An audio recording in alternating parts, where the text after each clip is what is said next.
Chers amis auditeurs, bonjour, vous êtes bien sur la 29e édition de la Libre Antenne et nous avons aujourd'hui un invité exceptionnel, Xavier Moreau, qui nous fait le plaisir de sa visite dans nos studios aujourd'hui à Paris. Xavier, bonjour. Bonsoir. Je suis bien sûr en compagnie de Camille Mordenlich. Salut Camille. Bonsoir Yann, bonsoir Xavier et bonsoir à tous nos auditeurs. Donc Camille, nous avons la chance de recevoir Xavier Moreau. Oui, alors je voulais replacer ça dans le contexte historique. On vit quand même des temps relativement prégnants où la Russie a officiellement décrété ce 30 septembre l'adhésion des territoires sécessionnistes du Donbass, de Zaporojye, Kherson, Lugansk et Donetsk. Elle s'impose sur la scène internationale en tant que leader du nouveau monde multipolaire en construction, faisant face à l'Occident qui ne cesse de vouloir l'affaiblir. Et pour en parler justement, comme tu l'as présenté Yann, nous recevons Xavier qui nous fait l'honneur de sa présence à Paris. Xavier Moreau, on ne vous présente plus, vous êtes éditorialiste, analyste politico-stratégique, fondateur de Stratpol, et on va en parler puisque votre chaîne YouTube a été supprimée il y a quelques jours, 2 jours je crois. Samedi matin. Voilà. Donc j'encourage tous nos auditeurs d'ailleurs à se reporter sur. Vous avez une Odyssée, voilà. Rumble. Je pense que je vais faire YouTube aussi. Je vais aller sur plus de formats possibles. Voilà, exactement. Vous vivez à Moscou et surtout vous revenez du Donbass où vous avez pu assister sur place au déroulement des référendums qui ont eu lieu entre le 23 et le 27 septembre, où le oui pour la réunification avec la Russie l'a massivement emporté, bien que les résultats soient évidemment non reconnus et non avenus pour l'Occident. Alors, il faut par ailleurs rappeler que ce ne sont pas les premiers référendums tenus dans ces régions, puisqu'en 2014, dans les républiques populaires de Donetsk et de Lugansk, les populations avaient déjà exprimé leur volonté par le vote de rejoindre la Fédération de Russie. Alors, que pouvez-vous nous en dire sur ces derniers référendums qui se sont tenus ? Comment se sont organisés les votes ? On a notamment vu la mise en place de bureaux de vote mobiles pour permettre à tous les habitants de participer, tout en limitant les rassemblements de population afin d'éviter les bombardements. Et qu'est-ce que le rattachement de ces régions à la Russie va concrètement changer dans le conflit ? Alors, ce qu'on peut dire, je pense qu'il faut diviser les 4 régions en deux. Les 2 premières régions, c'est la République populaire de Donetsk et de Lugansk. Donc eux, en fait, ils ont fait leur choix au lendemain du rattachement de la Crimée, donc c'était en avril 2014. Immédiatement après, et quand ils ont vu les lois qui tentaient d'être prises à Kiev après le coup d'État de Maïdan, ils ont décidé de faire et donc notamment de persécution de la langue russe, ils ont décidé de faire un référendum en espérant obtenir la même chose que la Crimée. Et ce référendum a eu lieu le 11 mai, donc c'est maintenant une fête d'ailleurs. Moi, j'étais invité depuis 2015. Je suis invité tous les mois de mai pour les fêtes de mai. Le 9 mai, la victoire de 45, et le 11 mai, l'anniversaire des référendums. Et ce qu'ils espéraient lorsqu'ils ont organisé ces référendums, c'était subir le même sort que la Crimée, c'est-à-dire d'être attachés. Ça n'a pas été le cas pour diverses raisons. On peut en parler. La première raison, c'est que la Crimée était un territoire autonome au sein de l'Ukraine, donc il y avait un parlement. Donc qui était sur 100 députés, il y avait 98 députés qui pouvaient être considérés comme pro-russes. Donc en fait, il y avait une légitimité d'une assemblée qui n'existait pas ni à Donetsk ni à Lugansk. Ensuite, c'était militairement facile à contrôler parce que c'est une presqu'île. Donc vous pouvez, en gros, il y a 2 voies d'accès. C'est facilement contrôlable et c'était contrôlé immédiatement. Et la Russie était présente militairement à Sébastopol, selon un accord entre l'Ukraine et la Russie. Et comme en plus le pouvoir ukrainien n'était plus légitime, la Russie a dit dans ce cas, voilà. Donc c'était assez. D'ailleurs, il y a eu sur 22 000, il y a eu un rapport donc qui était organisé, qui a été fait par Kiev en 2016, donc par le président Poroshenko, dont le rapporteur était un certain Vinnik, qui était député de Poroshenko, donc c'était pas un député pro-russe. Et il a dit que sur les 22 000 soldats ukrainiens présents en Ukraine, seulement 2 000 étaient rentrés en Ukraine. Donc 20 000 ont rejoint l'armée russe. Et c'est ça, si vous voulez, ça explique aussi beaucoup de choses sur les événements militaires actuels. C'est-à-dire qu'en fait, ni Washington ni Kiev n'ont jamais fait confiance en leur armée.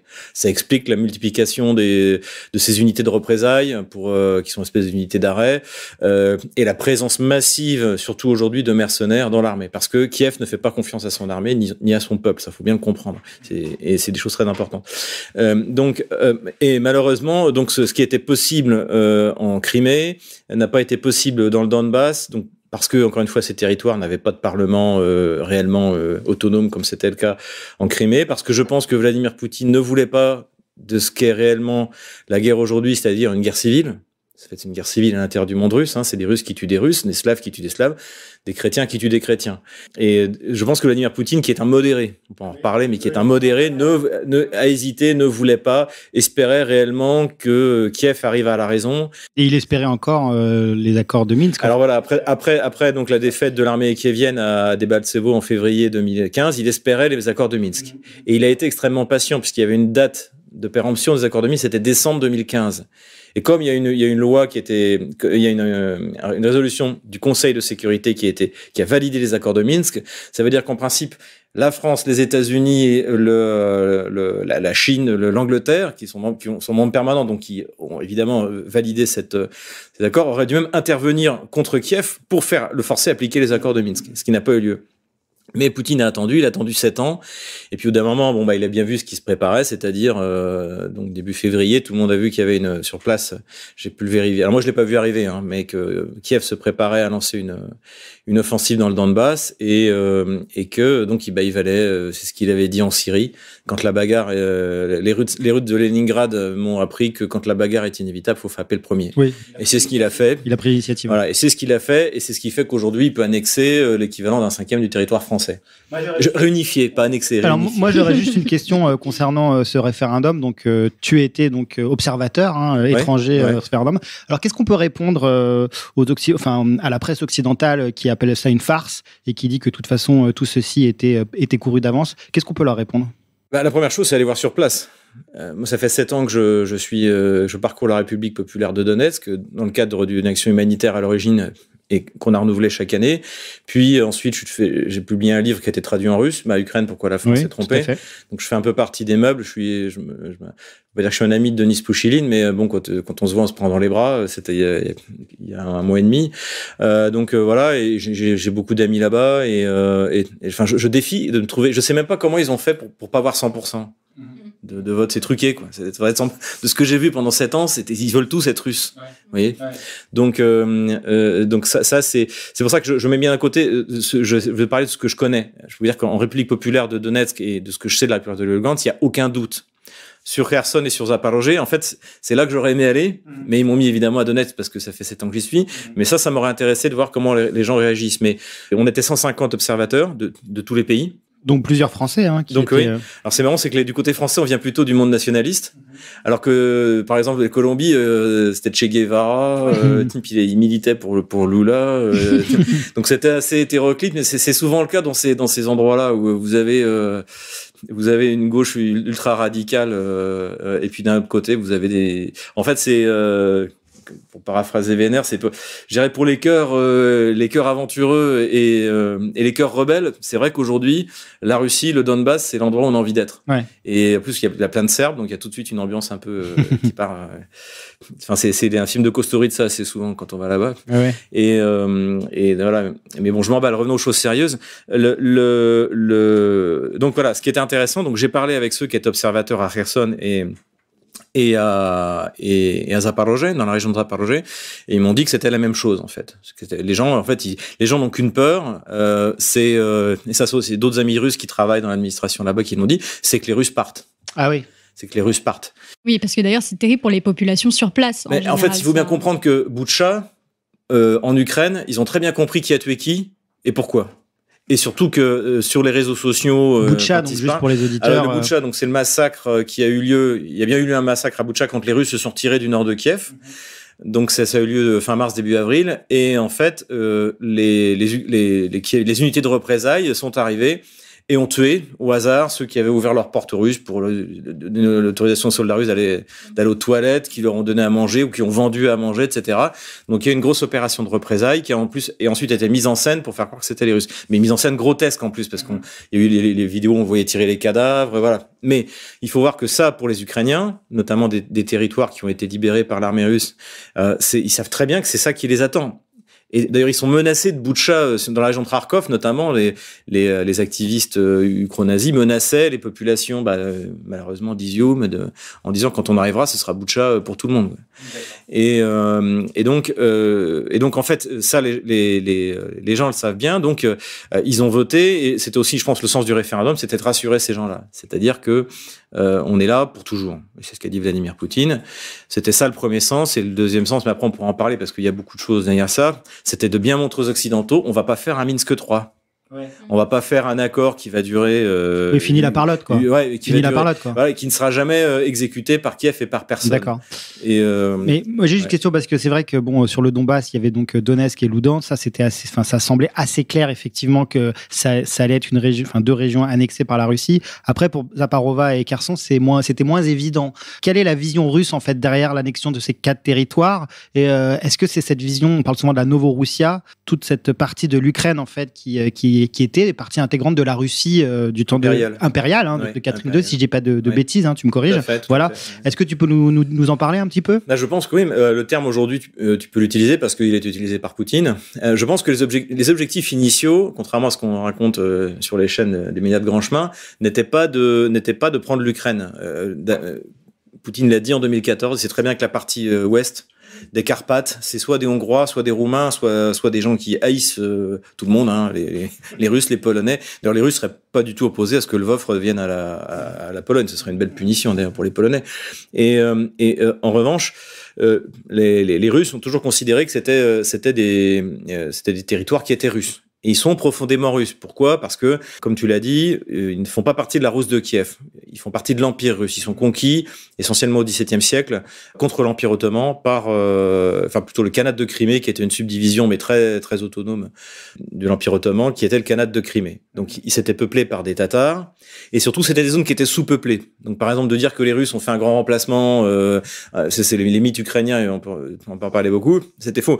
Il y avait un problème de population et la Grande Catherine et l'Empire russe pour peupler ces zones a fait venir les peuples persécutés de l'Empire ottoman. Et c'était quel siècle ça? C'est à la fin du 18e. D'accord. Au moment du contrôle, de la prise de contrôle de la Crimée et de ces territoires, en fait, du Khanat de Crimée. Et donc, pour peupler ces territoires, la Grande Catherine et ses successeurs ont fait venir des peuples persécutés par l'Empire ottoman, donc des peuples chrétiens. Donc c'est pour ça que vous avez des Arméniens, des Grecs, Mariupol, tout à fait. La ville de Marie. Tout à fait. Slaviansk, c'était là où il y avait des Serbes. Donc il y en a, et donc c'est pour ça d'ailleurs du point de vue du type, c'est plus moi que le type russe blond aux yeux bleus, vous voyez, vous. donc voilà, donc c'était. Enfin, en Crimée, il y avait les Tatars déjà. Mais il y a toujours des Tatars. Il y a toujours des Tatars. Ils étaient là avant eux. Ils étaient là avant. Leur histoire est pas très glorieuse parce que c'était un marché aux esclaves en fait, la Crimée.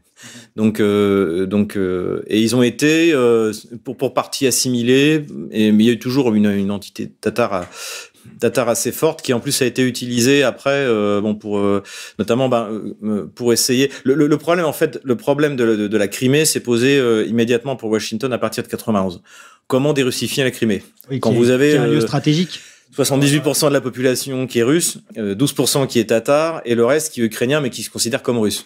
Donc, et ça, la solution, ils ont fait comme d'habitude. Ils ont essayé de développer, notamment un mouvement jeune tatar, qui est un mouvement islamiste, comme toujours, c'est sous le soleil, toujours les mêmes magouilles. Et là, qu'ils ont essayé, ils ont essayé d'activer en 2014, mais le problème, c'est qu'en Russie aussi, il y a des Tatars, et il y a le grand moufti qui est tatar et qui est arrivé et qui a dit calmez-vous, on est très heureux en Russie, venez voir au Tatarstan, on est la plus grande synagogue, je crois, c'est en Ukraine la plus grande synagogue, la plus grande mosquée, je crois, d'Europe qui est à Moscou, on est très bien traité. Donc le tatar islamiste n'a pas fonctionné. Et juste une question pour revenir à la Novorussia. Est-ce que ça poussait jusqu'en Moldavie en comprenant Odessa ou pas? Alors oui, alors ça, il y a aussi un but stratégique. Donc en plus, Odessa a été fondée par la Grande Catherine et par le duc de Richelieu. Ah oui, donc c'était complètement partie de la Novorussia. C'était encore une fois la Rousse de Kiev, qui est l'héritage revendiqué à la fois par Moscou et par Kiev.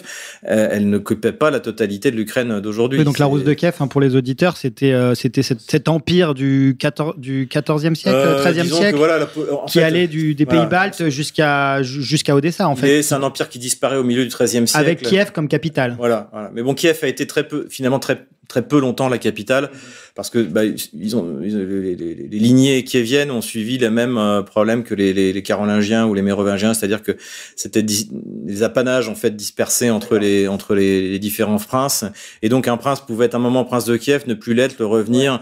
Donc mais pour en revenir donc à Odessa, donc effectivement ça faisait partie. Tout ça, ce sont des terres russes. D'accord, très bien. Sur les 10 grandes villes de l'Ukraine, enfin de ce qui était l'Ukraine avant il y a 5 jours, sur les 10 grandes villes, les 8 ont été fondées par des Russes. D'accord.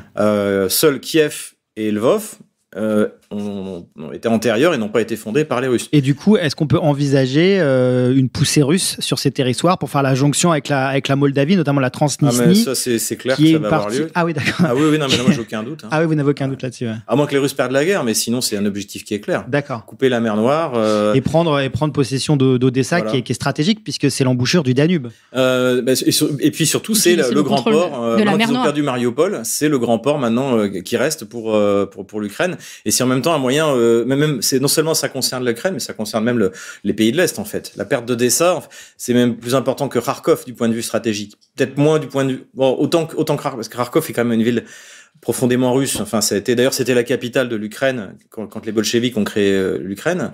Ça a été la capitale de l'Ukraine jusqu'en 1934. D'accord. Et donc, mais ça donnerait un levier extraordinaire à la Russie, puisque comme je le dis, ça fait de la Russie et ça fait de la mer Noire une piscine russe. Voilà.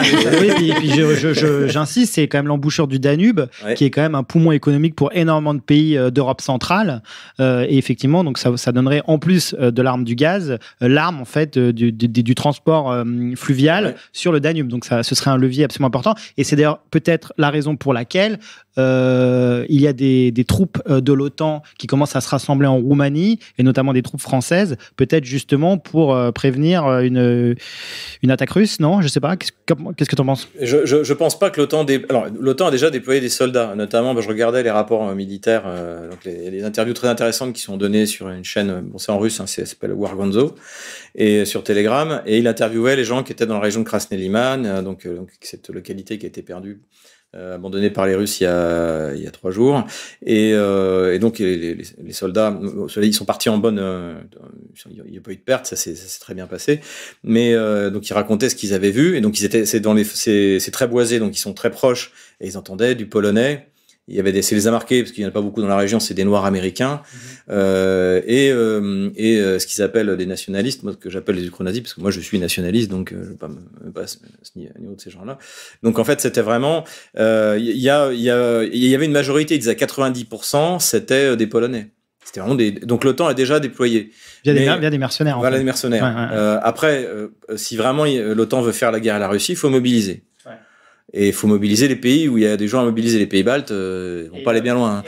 Donc ça veut dire la France, l'Allemagne, et nous, la Russie, on a déjà donné. Chacun à son époque. Et donc la mobilisation, là, Poutine l'a faite. Il est en train de mobiliser. Donc, justement, on a parlé de ces référendums là dans ces 4 régions ukrainiennes. Au moment où il y a quand même une poussée de l'armée ukrainienne, aidée, on s'en doute, par les milliards déversés par les États-Unis. J'invite les gens à regarder. On peut trouver facilement sur Internet la liste des armes fournies par le Pentagone à l'Ukraine. C'est assez impressionnant. C'est pas juste des mitraillettes et des gilets pare-balles. Là, on est sur du lourd. Et donc, il y a quand même une poussée, et puis on imagine aussi qu'il y a une aide technologique américaine, notamment via les satellites pour repérer et on a quand même l'impression, mais bon, tu me diras si je me trompe, que les Russes semblent quand même assez en difficulté en ce moment. Ça se notamment traduit par la prise de certaines villes dans le nord, notamment Liman, qui est Iman, si je dis pas de bêtises. Krasny-Liman. Oui, Krasny-Liman, voilà. Les Ukrainiens ont retiré le rouge. Ils ont retiré le Krasny, mais... Donc bon, quelle est ton analyse là-dessus? Alors, je vais être très prudent parce que encore une fois, faut émettre des hypothèses. Moi, je suis pas particulièrement inquiet par ce que j'observe. Je pense que déjà, ce qu'il faut voir une chose, c'est que l'armée ukrainienne, je pense qu'en mai, elle a été détruite. Et d'ailleurs, ce qu'on assiste dans l'armée ukrainienne aujourd'hui, c'est un changement de calibre. Parce qu'en fait, les Russes ont détruit tous les dépôts de munitions, toutes les armes héritées de l'Union soviétique. Ils ont vidé tout ce qui restait dans les pays de l'Est. Et maintenant, ils ont commencé à livrer des armes. Nous, on a livré des armes, pas beaucoup, mais c'est des calibres 155 mm les obus russes sont en 152 mm. Donc, c'est pour Kiev, c'est très compliqué. D'ailleurs, vous voyez, là, je regardais les colonnes de chars ukrainiens qui avaient été détruits, de blindés ukrainiens qui avaient été détruits dans le sud et dans l'est. Il y a de tout. Donc ça doit être très très compliqué en matière de maintenance. Il n'y a pas de standardisation. Ouais. Donc ça, c'est un problème qui va ne faire que s'amplifier. Ce que je pense, c'est que les Russes ont compris il y a déjà 2-3 mois que la guerre changeait de nature. Et que eux, comme on les a poussés à aller plus loin, ils ont changé leurs objectifs. Donc leur objectif initial, c'était pas de prendre l'Ukraine, c'était de prendre les morceaux du Donbass qui manquaient. C'est-à-dire en gros 30 000 m². Et je pense que Zelensky au début était d'accord. D'ailleurs, vous trouvez, au bout de 2 jours, il a dit bon, les Russes seront demain à Kiev, c'est terminé, etc. Ils ont envoyé au bout de 4 jours, c'est la première fois dans l'histoire des conflits, ils ont envoyé au bout de 4 jours des gens négocier à Minsk, qui s'était plutôt bien parti a priori, sauf que dans la délégation, une fois rentré, il y en a un qui s'est fait assassiner. Direct. Vous pouvez vérifier, c'est l'information ouverte. Donc un diplomate ukrainien qui s'est fait assassiner. Un diplomate ukrainien qui est au retour. Donc ça veut dire reprise en main par l'OTAN et par les ultras. D'accord. Et donc après toutes les moments, toutes les négociations n'ont servi à rien. Kiev espérait gagner du temps en disant tant qu'on négocie, l'armée russe va s'arrêter. Mais évidemment, l'armée russe s'est pas arrêtée. Ce qui lui a permis de conquérir ces territoires-là dont on parle en ce moment. Donc quand la Russie a conquis tous ces territoires dans le sud, le problème c'est que les gens, ils étaient ravis. Et donc la question c'est qu'est-ce qu'on fait ? Et visiblement Kiev ne veut pas négocier, donc il faut complètement réorienter la campagne. Et donc je pense que la réorganisation de l'armée russe a commencé à partir du mois de mai-juin. Et que ils sont préparés, parce que je pense qu'il y a une grosse planification, et qui se préparaient petit à petit à changer le format de l'offensive.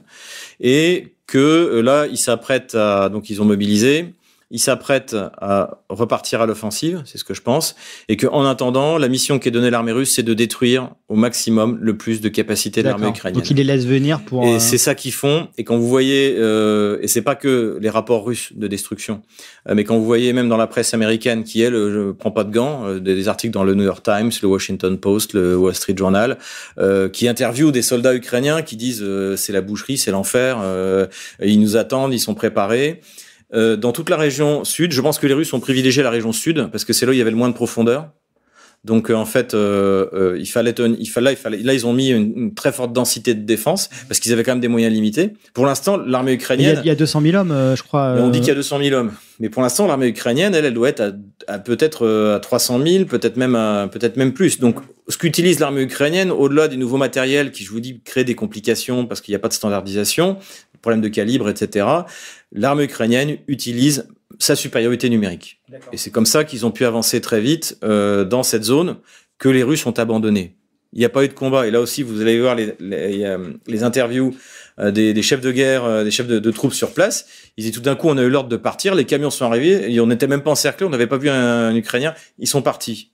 Il y a aussi autre chose qui m'a mis la puce à l'oreille, c'est qu'il y avait le plus gros arsenal de réserve de munitions ukrainien qui était à Balakleya, donc dans la zone initiale qu'ils ont pris. Et quand les Russes ont pris l'arsenal de Balakleya, fin mars, début avril, ils ont fait un reportage, il y avait des munitions partout, etc.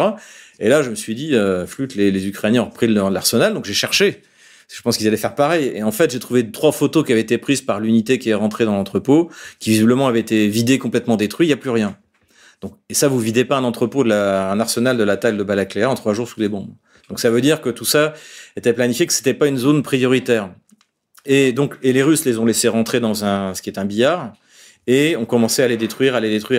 Et même si vous regardez ce qui s'est passé à Krasny Liman, maintenant on y voit plus clair, et vous avez également les rapports qui tombent, y compris côté ukrainien, c'est un carnage.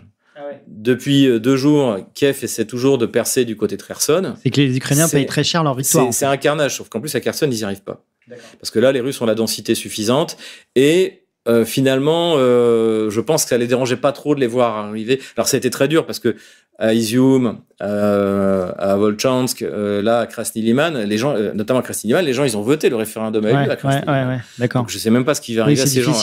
Mais bon, l'état-major a pris cette décision et surtout ce qui est intéressant, il n'a pas envoyé de réserve. Ils ont envoyé une réserve juste à la fin pour élargir le corridor, pour sortir les 6 000 hommes qui étaient là. D'accord. Qui sont sortis sans aucune perte. C'est le chef, j'ai écouté l'interview juste avant de venir, de l'unité Bars 13. Ouais. C'est une unité de volontaires, de Cosaques, je crois, enfin quelque chose comme ça. Et il disait, tout d'un coup, on a eu l'ordre, vous retirez.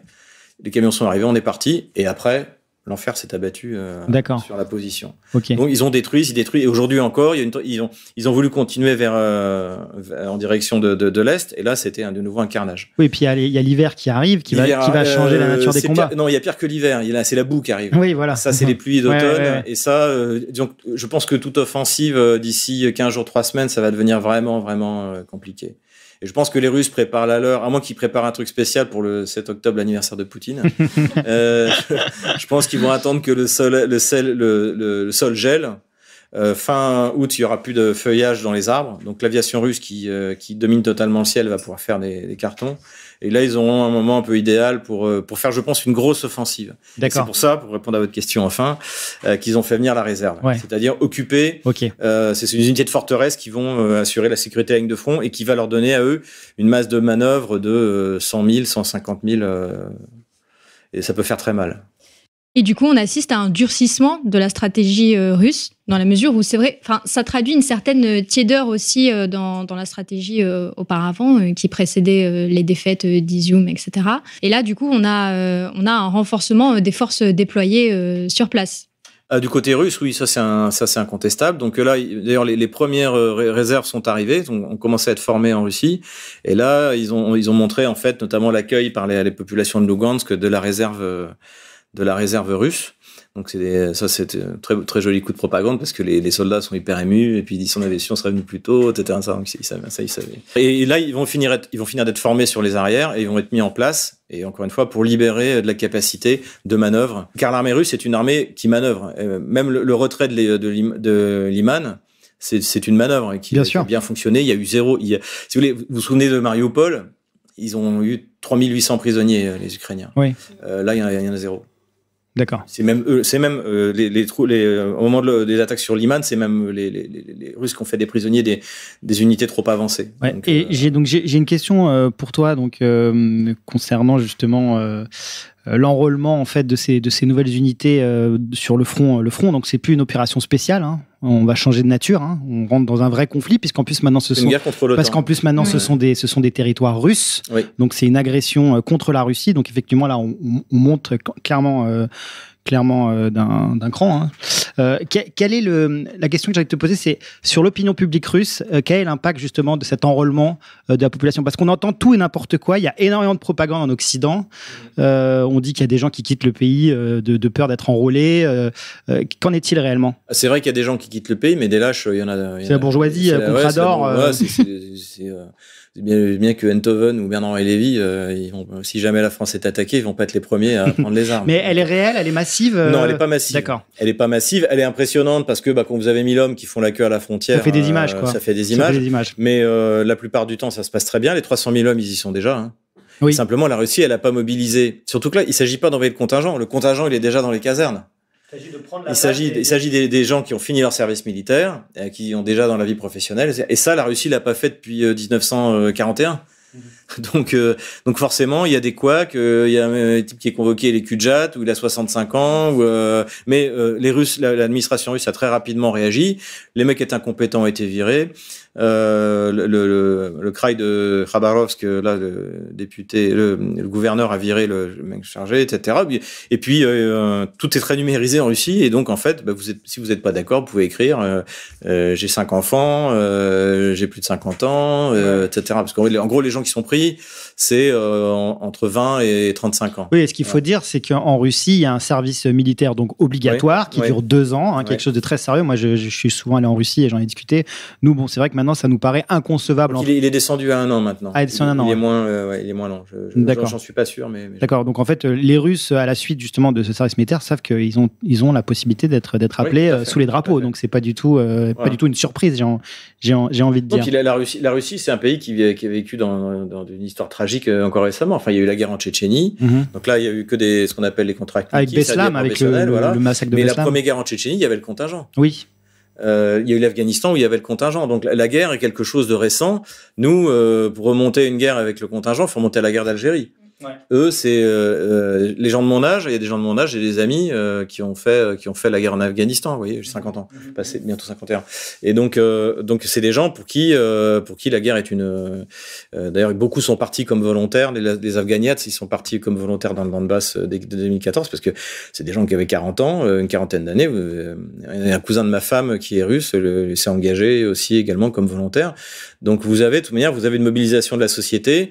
Et toutes les régions fournissent le contingent qui est donné. Et c'est pas grand-chose pour la Russie, 300 000 hommes. Ouais. Donc ils vont les avoir. Et la Russie pourrait même mobiliser plus. Mais comme Poutine ne veut pas passer à une économie de guerre, je pense qu'il a raison, le but c'est d'en mobiliser le minimum.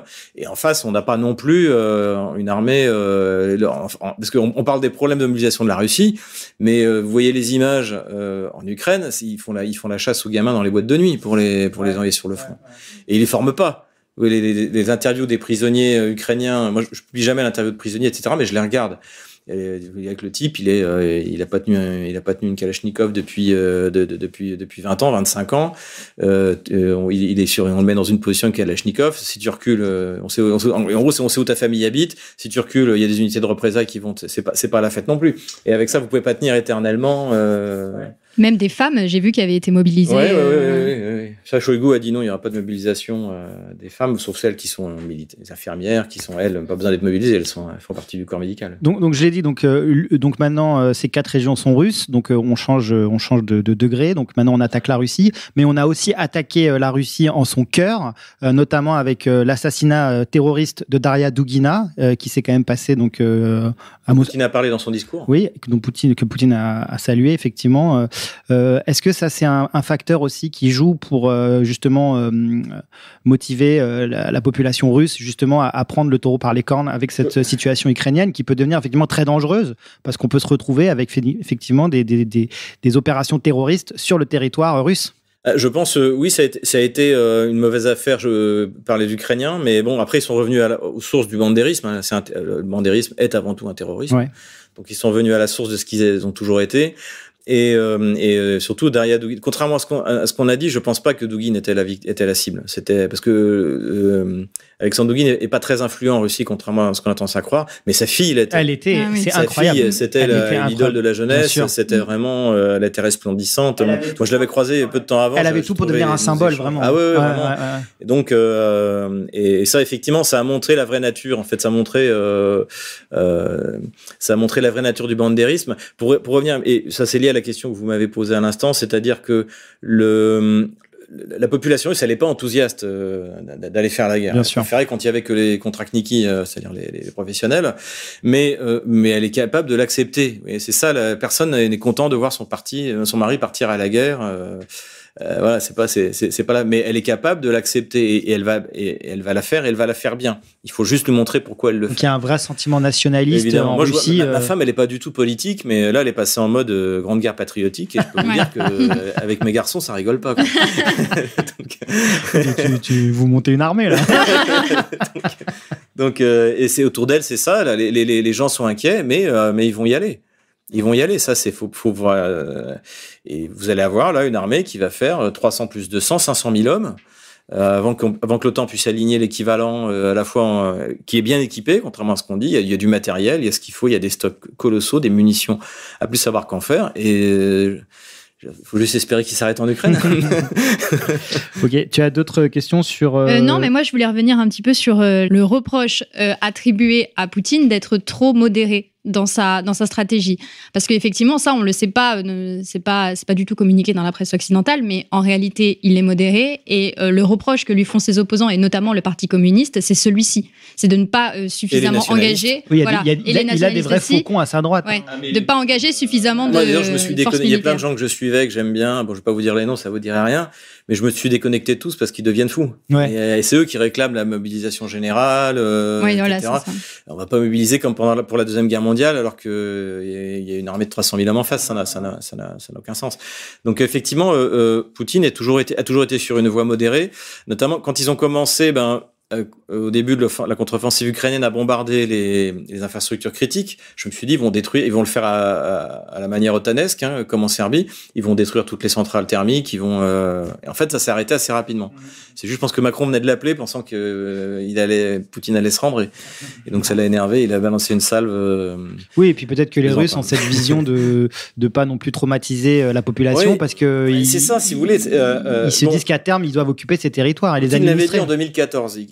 Toute cette partie de l'extrême ouest de l'Ukraine, dans les Carpates, c'est soit des Hongrois qui rêvent de retourner en Hongrie, des Roumains qui rêvent de retourner en Roumanie, et des Galiciens, des Volhyniens qui détestent tout le monde. Et ça, Poutine a dit, ces gens-là sont pas c'est plus le monde russe, c'est plus le monde russe ou c'est pas le monde russe. Mais en revanche, même à Kiev, Poutine va pas utiliser l'arme nucléaire sur la mer de la Russie. Enfin, je veux dire, ça n'a aucun sens. Mais d'ailleurs, si vous me permettez une aparté, c'est aussi ça. Pourquoi est-ce que tout le monde part du nucléaire? Parce que les gens se disent, voyons voir, l'armée russe subit un revers dans le nord, qu'on nous a présenté comme l'effondrement de l'armée russe, hein, au bout de 3 jours. Ouais. Et la contre-offensive des Ardennes a duré 6 semaines. Hein. Et donc s'il fait ça, c'est qu'il est fou, c'est pour ça donc il va utiliser l'arme nucléaire. Alors que Poutine ne fait que répondre aux menaces nucléaires qui ont été faites notamment par Liz Truss pendant sa campagne pour devenir Premier ministre. Donc, quand Poutine parle du nucléaire, c'est pour vous dire, si vous utilisez l'arme nucléaire contre nous, on vous fera un tir nucléaire et on va pas tirer sur la ville de Kiev. On va pas tirer sur Krasny Liman parce qu'en plus ils ont pas de petites bombes nucléaires. La doctrine nucléaire russe est uniquement dissuasive. Il n'y a pas d'emploi de mini-nuques, comme on entend parler dans la presse anglo-saxonne. Les seuls qui ont théorisé ça, les seuls qui en ont parlé, des tirs de nucléaire, d'armes nucléaires, c'est Rumsfeld. Et il n'y a pas si longtemps, Todd Wolters, le commandant des forces alliées, occidentales, qui a été remplacé il n'y a pas longtemps, en Europe. C'est lui qui en a parlé, et vous pouvez trouver la vidéo, vous l'avez mis sur votre site, je crois, je l'ai mis aussi sur une de mes vidéos, où là, un sénateur lui dit, est-ce que vous êtes partisan des frappes nucléaires préventives? Il a dit oui.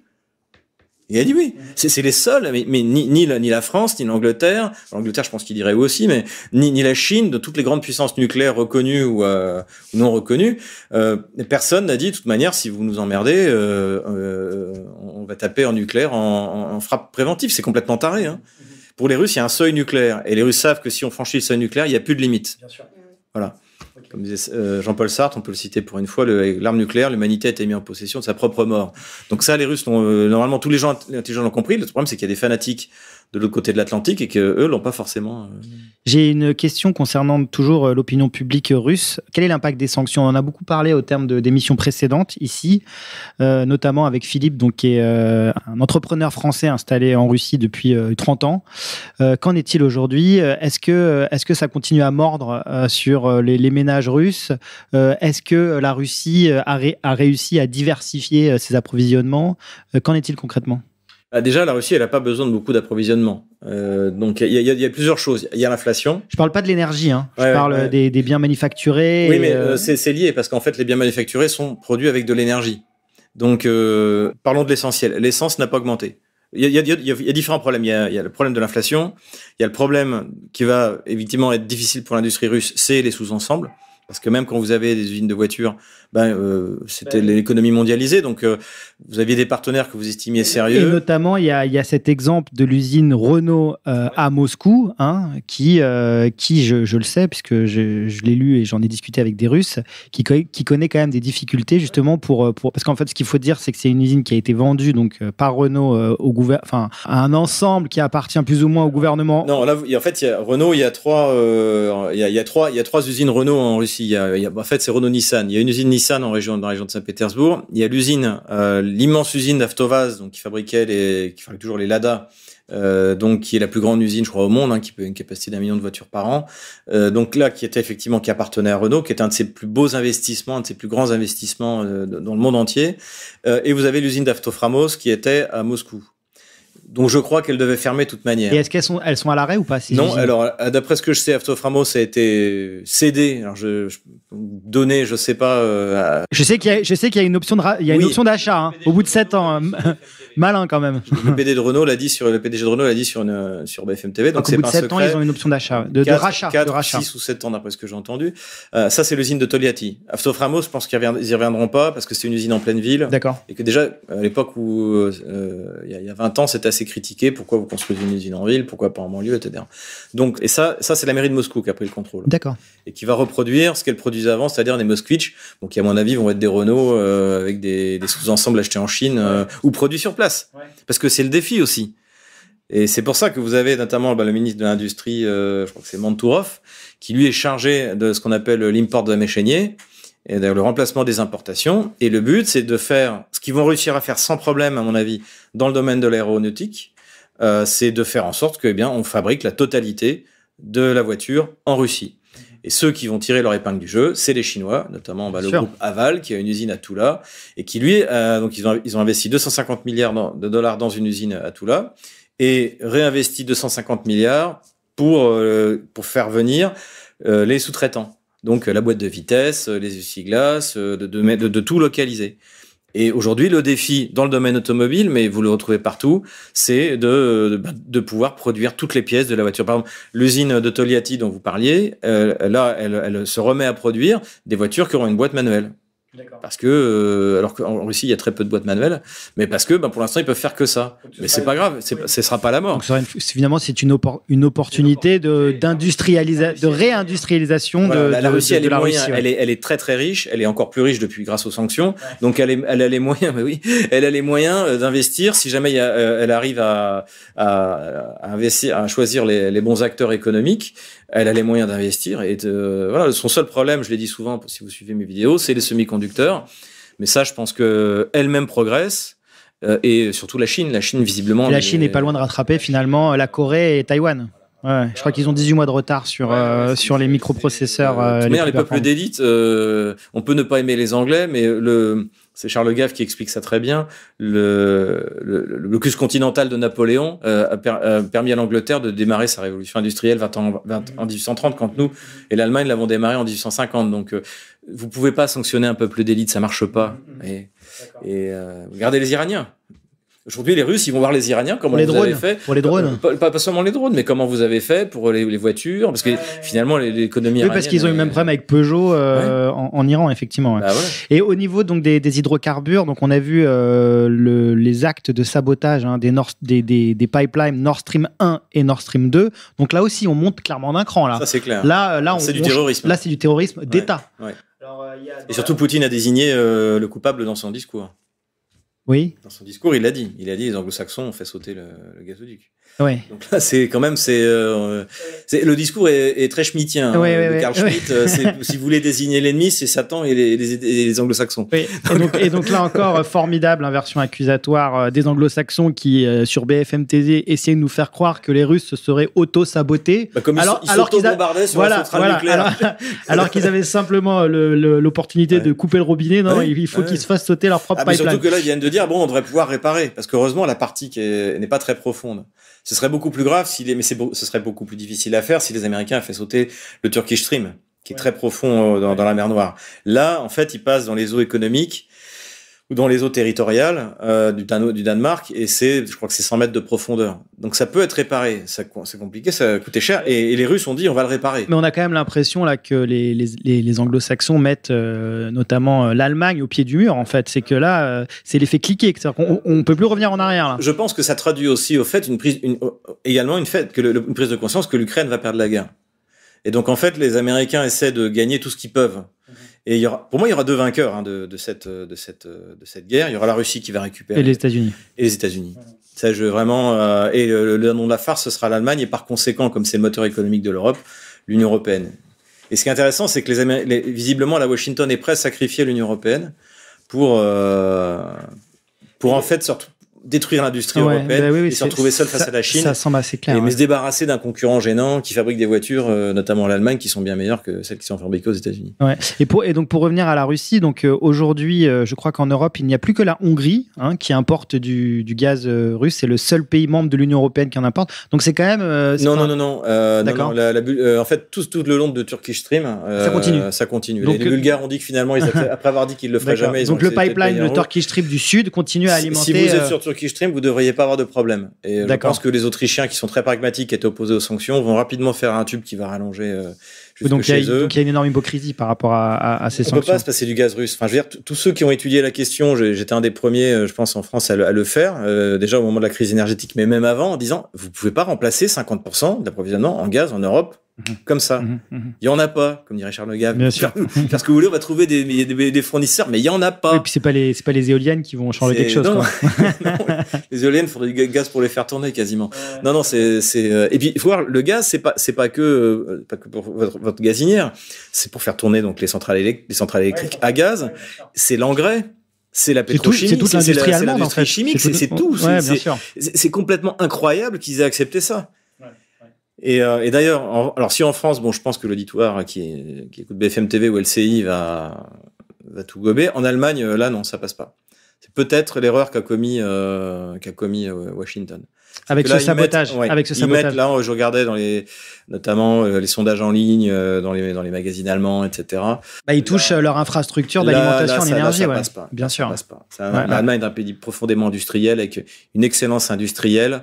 Ils savent très bien de quoi ils vivent et ce qui les fait vivre. Et là, c'est peut-être que Washington est allé trop loin. Parce qu'il se dit, mais j'ai pas de confirmation. J'ai lu ça un peu dans la presse sur les blogs, notamment Pepe Escobar, Tom Longo. Vous savez, tous ces blogs un peu anglo-saxons, un peu critiques de l'Empire, où il y a souvent des informations très intéressantes, qui dit qu'effectivement, il y avait des pourparlers entre l'Allemagne et la Russie, justement, pour un redémarrage du Nord Stream. Et donc là, clairement, il y a plus de retour en arrière. Là, vous aviez un membre, je crois que vice-président du Parlement allemand, qui était un membre de la coalition, les partis libéraux, je sais pas trop quoi, qui a dit il faut ouvrir Nord Stream 2. Ouais.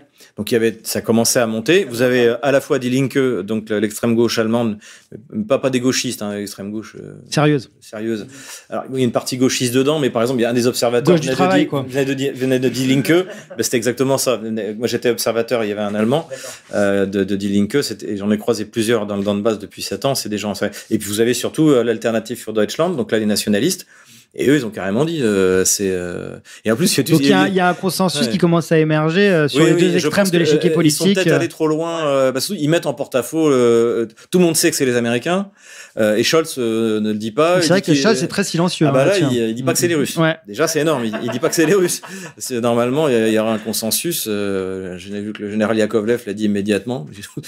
Pourquoi est-ce qu'il ferait? Et surtout, si les Russes font péter un gazoduc, ils vont faire péter le gazoduc ukrainien. Ouais. Parce qu'aujourd'hui, paradoxalement, donc vous avez 5 gazoducs qui vont vers l'Europe. Donc vous aviez Nord Stream 1 sauté, Nord Stream 2 sauté, Yamal Europa qui passe par la Pologne, qui fait du reverse parce que les Polonais achètent en fait toujours du gaz russe, mais qui vient de l'Allemagne par Nord Stream 1. D'accord. Donc en plus, là eux aussi vont être touchés. Et vous avez le Druzhba, Amitié, le vieux gazoduc qui passe par la Pologne. Par l'Ukraine, qui lui n'a pas été touché. D'accord. Est-ce que vous croyez que si les Russes voulaient forcer les gens à acheter du gaz par Nord Stream 1 et Nord Stream 2, ils n'auraient pas commencé direct par taper sur le gazoduc ou le fermer? Vous le fermez. Oui, mais moi j'avais une question peut-être un peu plus idéologique, mais question ou remarque d'ailleurs, mais c'était pour revenir sur le discours quand même tonitruant de Vladimir Poutine ce 30 septembre. Il a quand même acté l'effondrement de l'hégémonie occidentale et s'est clairement imposé en défenseur des valeurs traditionnelles contre l'idéologie progressiste, déconstructiviste de l'Occident. Et c'était simplement pour rappeler que on n'est pas dans une guerre expansionniste. Je pense pas que la Russie manque de territoire, mais qu'on est réellement dans une guerre civilisationnelle. Et Vladimir Poutine l'a réaffirmé à cette occasion. Et si vous voulez, la Russie fait la guerre là où il y a des Russes à protéger. Et elle veut les protéger des ukro-nazis, et elle veut les protéger de ça également. Et donc, effectivement, c'est un affrontement civilisationnel. Là, les territoires qui ont été libérés par l'armée russe, il n'y aura jamais de Gay Pride. Voilà. Et juste au moment de la contre-offensive de la région de Kharkov, à Kharkov, il y a eu la semaine LGBT. Ouais. Et donc, si vous voulez, c'est un affrontement de civilisation. Mais dans la bouche de Poutine, c'est pas nouveau. Vous prenez dans ses discours à Valdai, notamment à un moment, il avait parlé qu'il y avait un parti, je crois, en Scandinave, un parti pédophile, pro-pédophile. Il avait déjà parlé du côté satanique des élites occidentales. Et là, simplement, il nous a fait sur l'impérialisme américain, c'est son discours de Munich. La première fois, c'est 2007, le discours de Munich. Simplement, et là, il nous a tout mis dans le même discours, et c'est dense. Hein. Donc, je l'ai écouté 3 fois. Hein. C'est pour en saisir la substantifique moelle, mais en soi, dans la bouche de Vladimir Poutine, et surtout, ce qui est très important, et ça qu'on avait souligné aussi, les gens qui réfléchissent avec moi, c'est qu'il veut pas de retour à l'URSS. Justement parce que il est là pour protéger le peuple russe. Et à Kherson, à Zaporozhye, à Donetsk, à Lugansk, à Kharkov et à Odessa, ce sont des Russes. Ce sont des Russes qui veulent parler russe, qui veulent que leurs enfants parlent russe. Et voilà, c'est aussi pourquoi est-ce qu'ils ont voté, parce qu'en fait depuis en plus ils sont radicalisés au fur et à mesure depuis Maïdan, et ils ont plus le droit vous allez dans une administration, vous parlez en russe, vous avez une amende, les enfants n'ont pas le droit d'apprendre le russe, etc. Il y a vraiment une persécution et à ce titre-là, parce que moi ce week-end j'étais donc en Lituanie et j'ai été particulièrement choqué de voir comment étaient traités les Russes. J'ai vraiment limite envie de dire que c'est des sous-hommes, alors qu'il y a quand même une très forte communauté russe en Lituanie et dans tous les pays baltes. Ma question, c'est est-ce qu'à terme, on pourrait envisager une avancée russe sur ces territoires-là ? En fait, à la place des pays baltes, je baisserais d'un ton.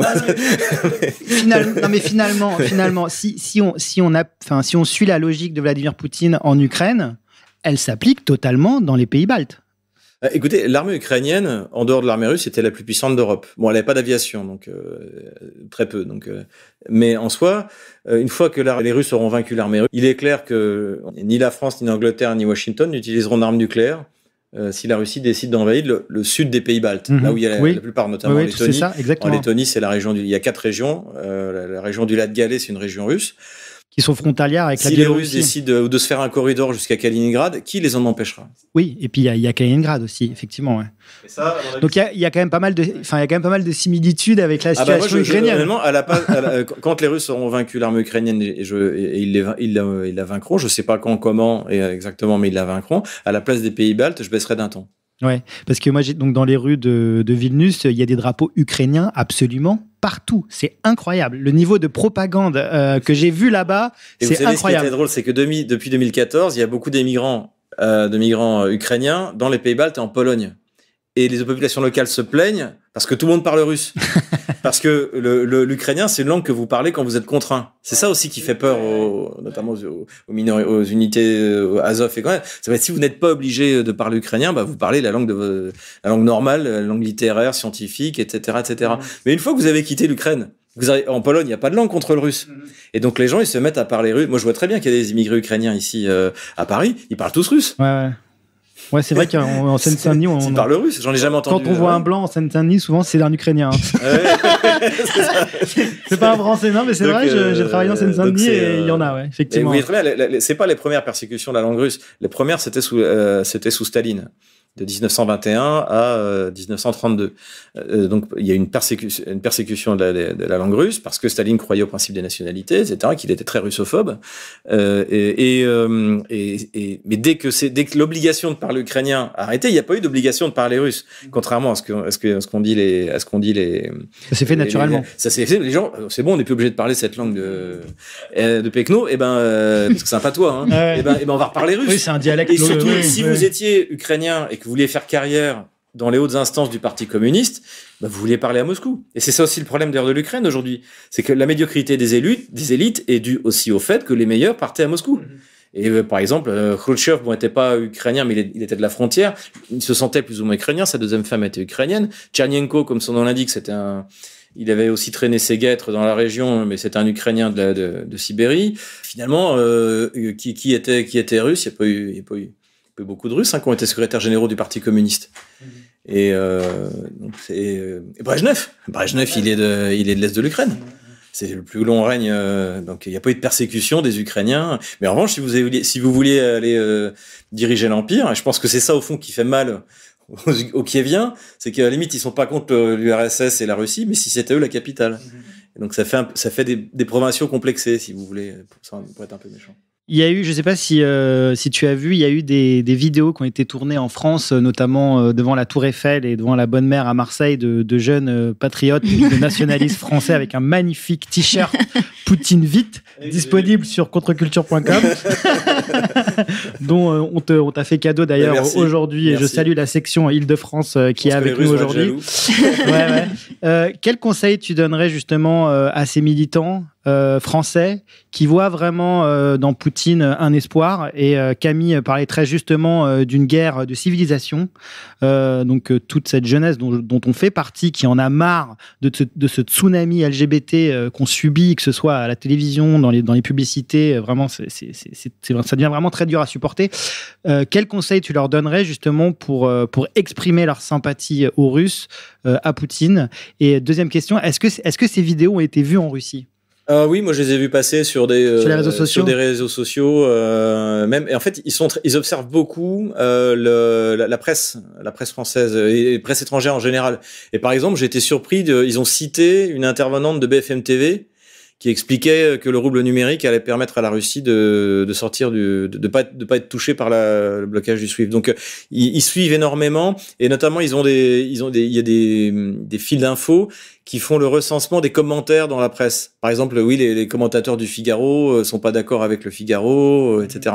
Donc toutes ces choses-là, tout ce qui est fait là, ça finira sur les réseaux, sur les chaînes Telegram russes, sur les réseaux sociaux, et puis ça me permet moi d'en parler parce que je suis quand même assez invité assez régulièrement sur les grandes émissions russes.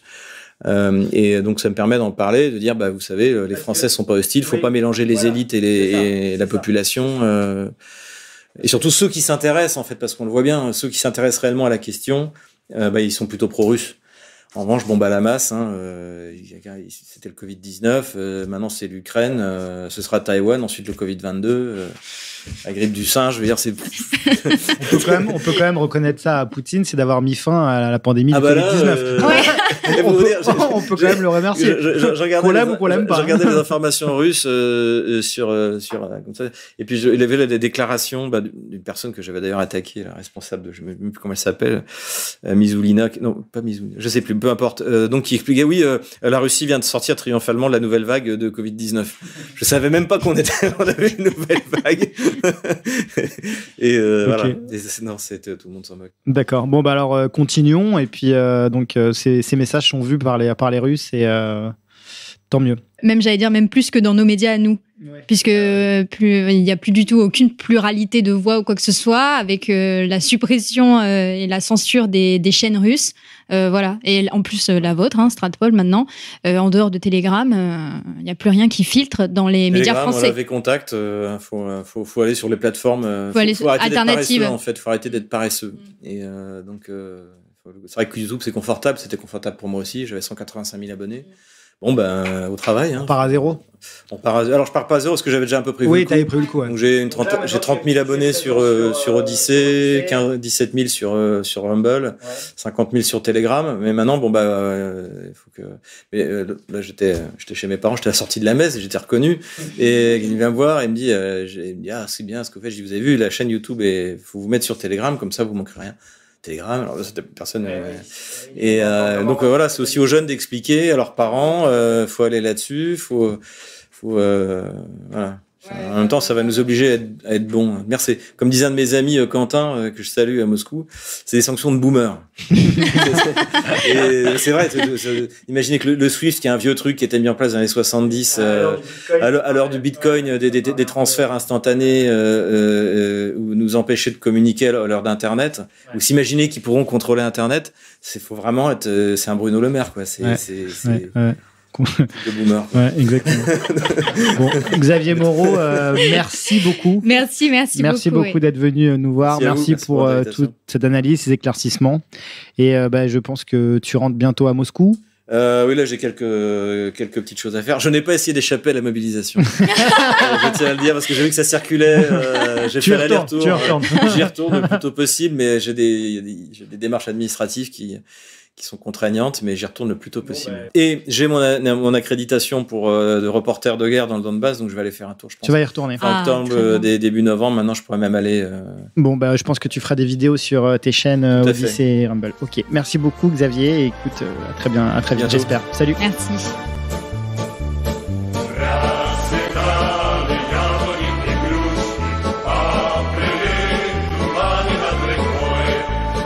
God.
пограничье.